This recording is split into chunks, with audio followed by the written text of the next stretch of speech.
الحمد للہ رب العالمین والعاقبۃ للمتقین والصلاة والسلام علی سید الانبیاء والمرسلین اما بعد فاعوذ باللہ من الشیطان الرجیم بسم اللہ الرحمن الرحیم قال اللہ تبارک و تعالی فی القرآن المجید والفرقان الحمید فی شان حبیبہ مخبرا و امیرا ان اللہ و ملائکتہ یصلون علی النبی یا ایہا الذین آمنوا صلوا علیہ وسلموا تسلیما اللہم صل علی سیدنا مولانا محمد وعلی آل سیدنا و مولانا محمد وبارک وسلم قال اللہ تبارک و تعالی فی القرآن المجید والفرقان المجید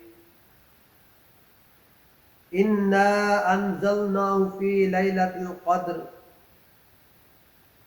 بے شک ہم نے اس قرآن کو شب قدر میں نازل کیا، یعنی بے شک ہم نے اس قرآن کو لوح محفوظ سے آسمان دنیا کی طرف یک بارگی شب قدر میں نازل کیا۔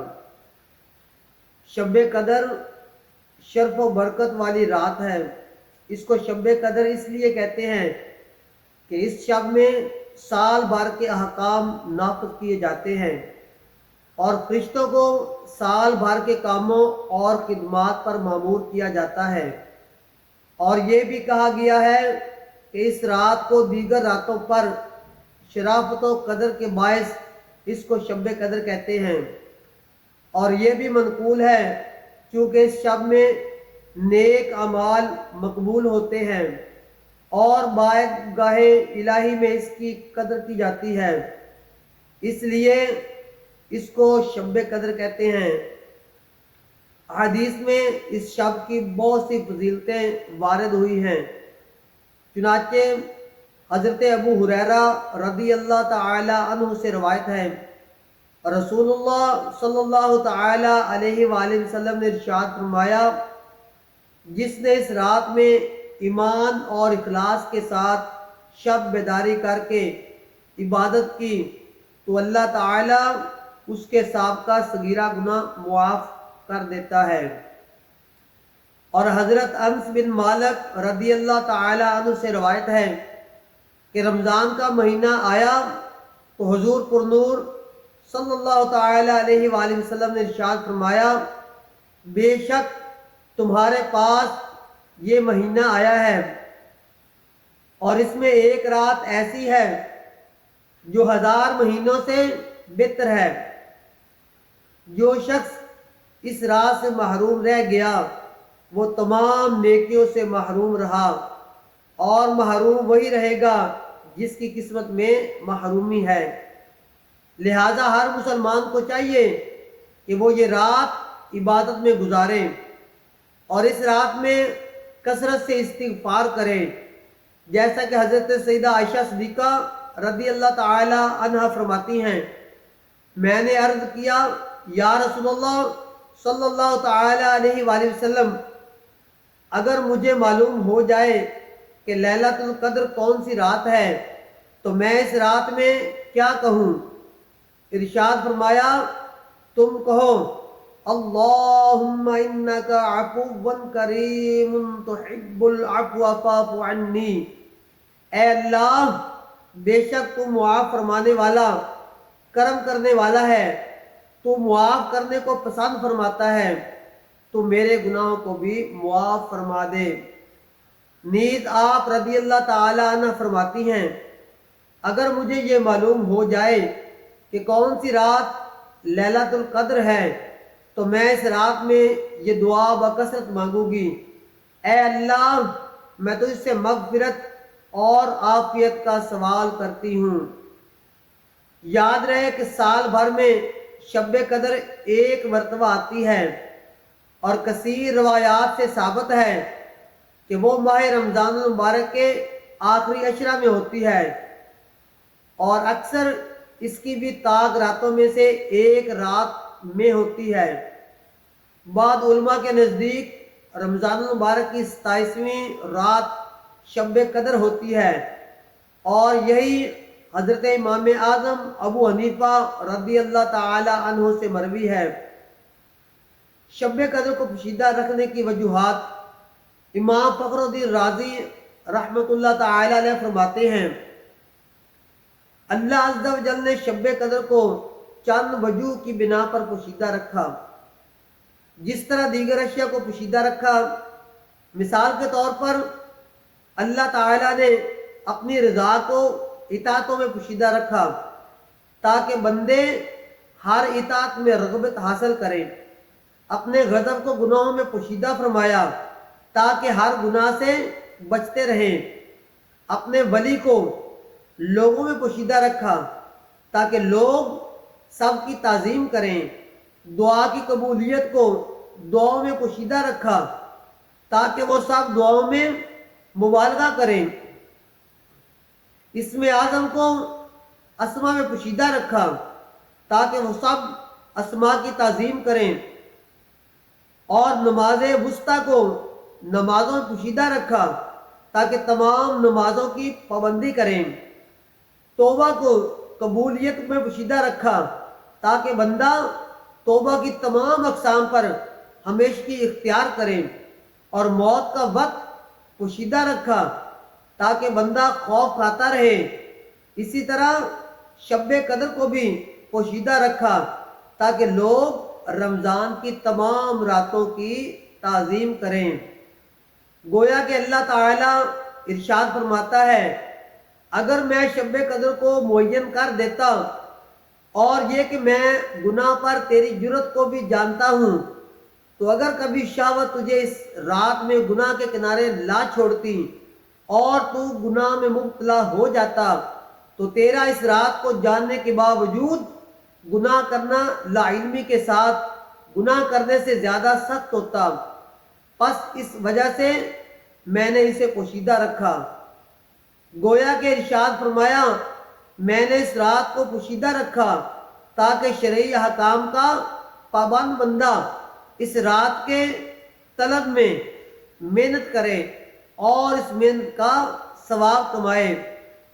جب بندے کو شب قدر کا یقین کامل حاصل ہو نہ جائے گا تو وہ رمضان کی ہر رات میں اس امید پر اللہ کی اطاعت میں کوشش کرے گا کہ ہو سکتا ہے یہی رات شب قدر ہو۔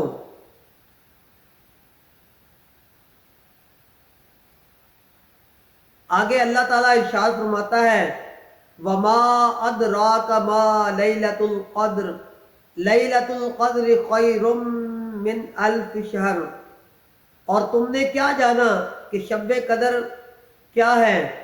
شب قدر 1000 مہینوں سے بہتر ہے۔ یہاں سے شب قدر کے عظیم فضائل بیان کیے جا رہے ہیں۔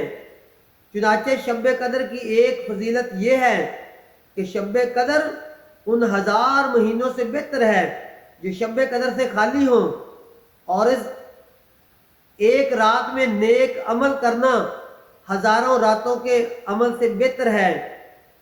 حضرت مجاہد رضی اللہ تعالیٰ عنہ سے مروی ہے کہ نبی کریم صلی اللہ تعالی علیہ وآلہ وسلم نے بنی اسرائیل کے ایک شخص کا ذکر فرمایا جس نے 1000 مہینے راہ خدا عز و جل میں جہاد کیا۔ مسلمانوں کو اس سے تعجب ہوا تو اللہ تعالیٰ نے یہ آیات نازل فرمائی، اِنَّا أَنزَلْنَاهُ فِي لَيْلَةِ الْقَدْرِ وَمَا أَدْرَاكَ مَا لَيْلَةُ الْقَدْرِ لَيْلَةُ الْقَدْرِ خَيْرٌ مِّنْ أَلْفِ شَهْرٍ، بے شک ہم نے اس قرآن کو شب قدر میں نازل کیا، اور تجھے کیا معلوم کہ شب قدر کیا ہے؟ شب قدر 1000 مہینوں سے بہتر ہے۔ حضرت انس بن مالک رضی اللہ تعالی عنہ سے روایت ہے کہ رسول کریم صلی اللہ تعالی علیہ وآلہ وسلم نے ارشاد فرمایا، اللہ تعالیٰ نے میری امت کو شب قدر کا تحفہ عطا فرمایا اور ان سے پہلے اور کسی کو یہ رات عطا نہیں فرمائی۔ مفتی نعیم الدین مراد آبادی رحمت اللہ تعالی علیہ فرماتے ہیں، یہ اللہ تعالیٰ کا اپنے حبیب صلی اللہ تعالی علیہ وآلہ وسلم پر کرم ہے کہ آپ صلی اللہ تعالی علیہ وآلہ وسلم کے امتی شب قدر کی ایک رات عبادت کریں تو ان کا ثواب پچھلی امت کے 1000 ماہ عبادت کرنے والوں سے زیادہ ہو۔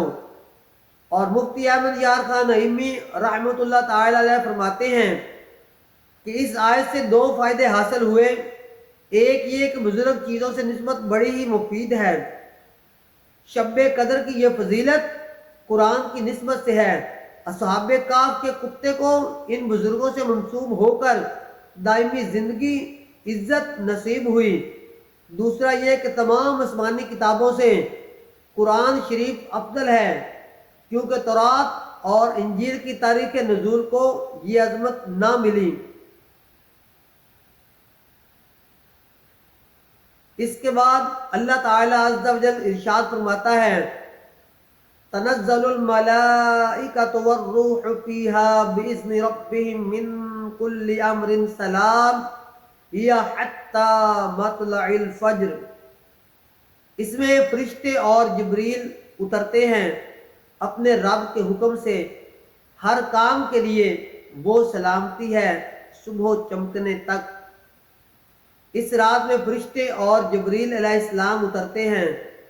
شب قدر کی دوسری فضیلت یہ ہے کہ اس رات میں فرشتے اور حضرت جبریل امین علیہ السلام اپنے رب کے حکم سے ہر اس کام کے لیے جو اللہ تعالیٰ نے اس سال کے لیے مقرر فرمایا ہے آسمان سے زمین کی طرف اترتے ہیں، اور جو بندہ کھڑا یا بیٹھا اللہ تعالیٰ کی یاد میں مشغول ہوتا ہے اسے سلام کرتے ہیں اور اس کے حق میں دعا اور استغفار کرتے ہیں۔ حضرت انس رضی اللہ تعالی عنہ سے روایت ہے رسول اللہ صلی اللہ تعالی علیہ وآلہ وسلم نے ارشاد فرمایا جب شب قدر ہوتی ہے تو حضرت جبریل علیہ السلام فرشتوں کی جماعت میں اترتے ہیں اور ہر اس کھڑے بیٹھے بندے کو دعاؤں سے نوازتے ہیں جو اللہ تعالیٰ کا ذکر کر رہا ہوتا ہے۔ سلام ہی حتی مطلع الفجر، یہ رات صبح طلوع ہونے تک سلامتی ہے۔ شب قدر کی تیسری فضیلت یہ ہے کہ یہ رات صبح طلوع ہونے تک سراسر بلاؤں اور آفتوں سے سلامتی والی رات ہے۔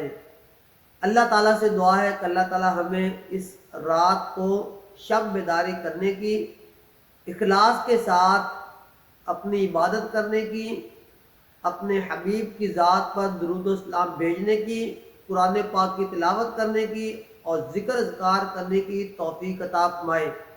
ہو سکے تو ہر ایک اس رات کو صلاۃ و تسبیح کی نماز ادا کریں۔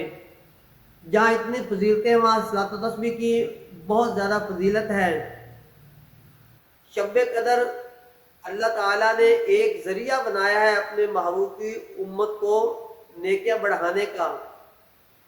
قربان جائے پیارے آقا صلی اللہ تعالی علیہ وآلہ وسلم کی ذات پر کہ پہلے لوگ ہزاروں سال عبادتیں کیا کرتے تھے تو ان کو وہ مقام حاصل نہیں ہوتا تھا، لیکن قربان جائیں اللہ عز و جل کے اور ان کے پیارے حبیب پر کہ جنہوں نے یہ شب قدر ہمیں عطا فرمائی کہ جو کوئی بندہ اللہ کی رضا کے لیے اللہ کی عبادت اور شب بیداری سے رات کرتا ہے تو اللہ تعالیٰ اس کے ایک رات عبادت کرنے کی وجہ سے اس کے نامہ اعمال میں